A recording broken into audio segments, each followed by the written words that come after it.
As the year winds down, do you feel that familiar sense of financial unease? The holidays are approaching, and with them comes the pressure of last-minute shopping, travel plans, and the looming reality of a new year. It's easy to feel like your money is controlling you. Many people find themselves in a cycle of financial stress, living paycheck to paycheck and feeling like they are always one step behind. But what if you could break that cycle? What if you could enter 2026 with a sense of clarity, confidence, and control over your finances? It's not about making drastic, unrealistic changes. It's about making a series of small, intentional moves that add up to a big impact. Today, we're going to walk through 9 practical financial moves you can make before the year ends to build stronger money habits and set yourself up for a prosperous new year. These are not complicated strategies reserved for the wealthy. These are actionable steps that anyone can take to organize their finances, reduce stress, and maximize opportunities in the year to come. First move, review your cash flow and budget. The first step is to get a clear picture of where your money is going. A budget is not a financial straitjacket.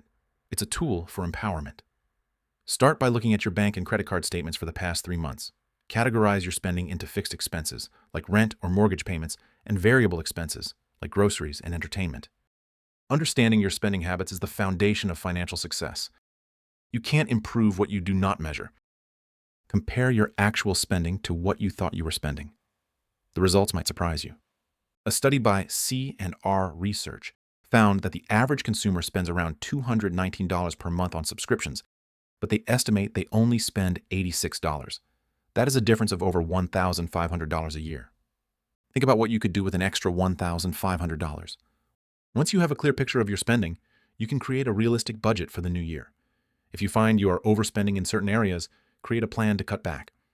If you are underspending, allocate more money to your savings and investments. The key is to create a budget that is flexible and adaptable to your changing needs and priorities. Your budget should work for you, not against you. Second move, boost your emergency fund. An emergency fund is your financial safety net. It protects you from unexpected life events, like a job loss, a medical emergency, or a major car repair. Without an emergency fund, you're more likely to turn to high-interest debt, which can quickly spiral out of control.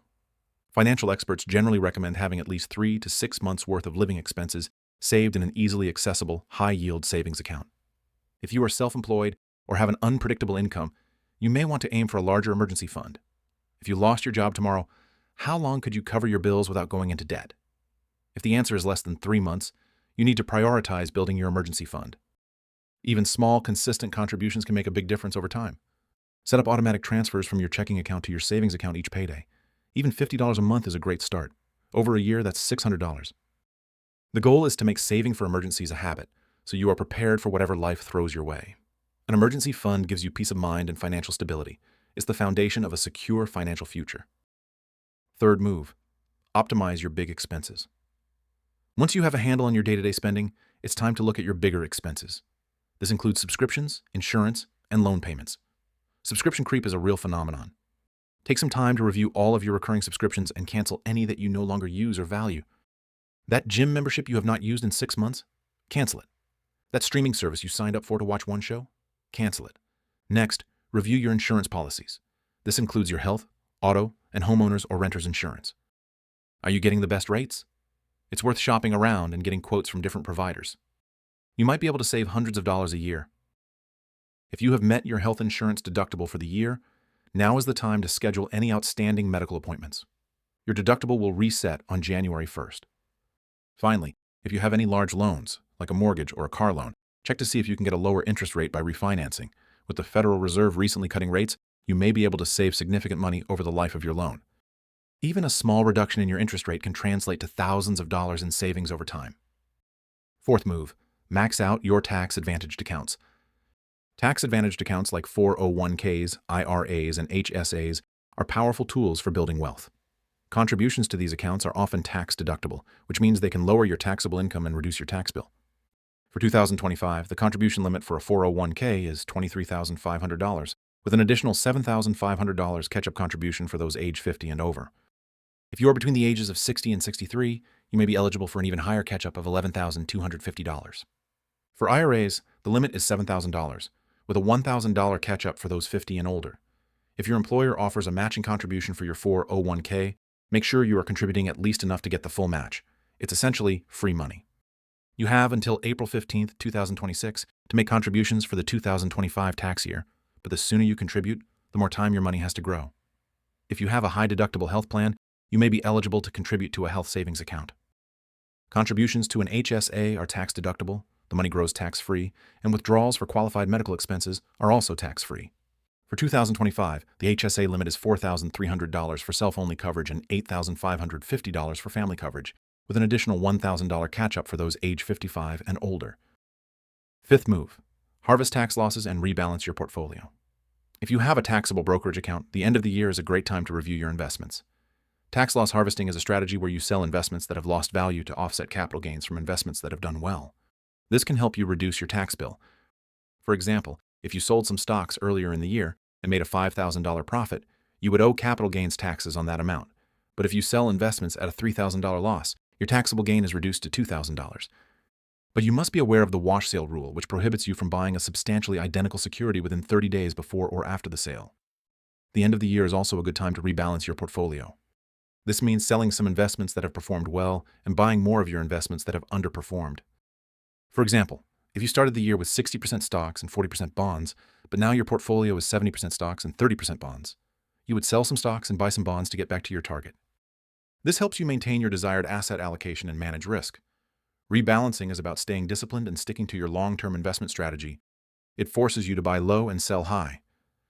Sixth move, leverage charitable giving strategies. If you are charitably inclined, the end of the year is a great time to make donations.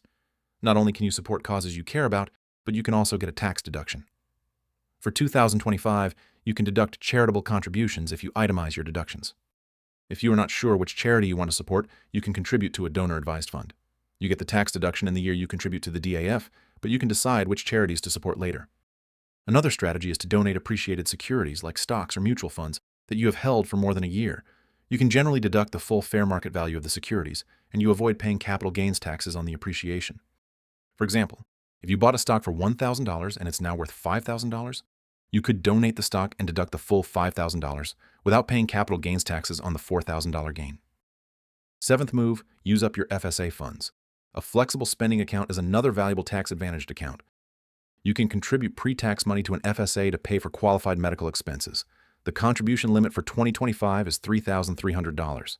The catch with FSAs is that you generally have to use the money in the account by the end of the plan year, or you lose it. Some employers offer a grace period or allow you to carry over a certain amount to the next year, but you should check with your employer to be sure.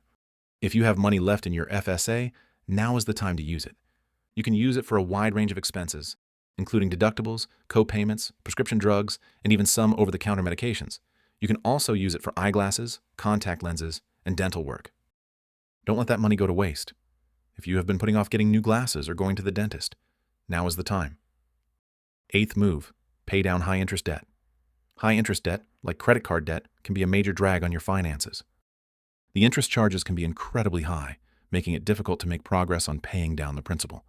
If you have high-interest debt, make it a priority to pay it down as quickly as possible. Even small extra payments can make a big difference.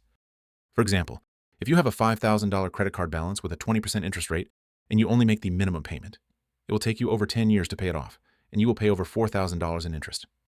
But if you pay an extra $50 a month, you will pay it off in just over 4 years and save over $2,500 in interest. The end of the year is a great time to create a debt repayment plan. You can use the debt snowball method, where you focus on paying off your smallest debts first, or the debt avalanche method, where you focus on paying off your debts with the highest interest rates first. The debt snowball gives you quick wins and keeps you motivated, while the debt avalanche saves you the most money in interest. The best method is the one that you will stick with. Paying down debt is not just about the numbers. It's about freeing yourself from the stress and burden of owing money. Ninth move, set intentional financial goals for 2026. The final step is to set clear and intentional financial goals for the new year. What do you want to achieve with your money in 2026? Do you want to save for a down payment on a house, pay off your student loans, start a side hustle, build a 6-month emergency fund? Whatever your goals are, write them down and make them specific, measurable, achievable, relevant, and time-bound. This is known as the SMART goal framework. For example, instead of saying, "I want to save more money," you could say, "I want to save $5,000 for a down payment on a house by December 31st, 2026. Having clear goals will help you stay motivated and focused throughout the year. It's also important to align your financial goals with your values. What is truly important to you? Is it financial security, freedom, experiences, family? When your financial goals are aligned with your values, you're more likely to achieve them. Break your big goals down into smaller, manageable steps. If you want to save $5,000 in a year, that's about $417 a month. When you break it down like that, it feels much more achievable. Review your goals regularly and adjust them as needed. Life changes, and your goals should change with it. And don't be afraid to dream big. Your financial goals should excite you and inspire you to take action. And there you have it, 9 practical financial moves you can make before the year ends to build stronger money habits and set yourself up for a successful 2026. By taking these small, intentional steps, you can take control of your finances and create a life that is not just financially secure, but also fulfilling and meaningful. You have the power to change your financial future. So what are you waiting for? Start today. If you found this video helpful, be sure to subscribe to Frankie Finance, give this video a thumbs up, and share it with someone who could benefit from this information. And let us know in the comments below which of these moves you are going to tackle first. We would love to hear from you. Thanks for watching, and we will see you in the next video.